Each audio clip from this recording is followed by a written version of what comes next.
Scottish Gaelic sentence of the day, because our last question was Day Hadal. How's it going? What's up? What's doing?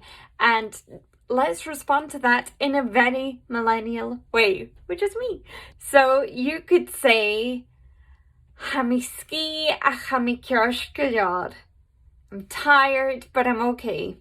Ha mi ski, I am tired. Ach, but.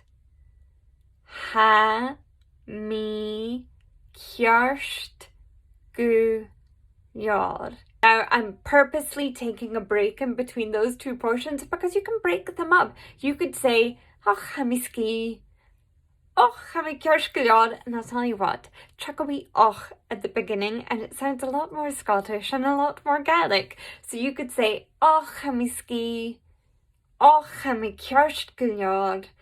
Or you could put them together with that word ach, which means but.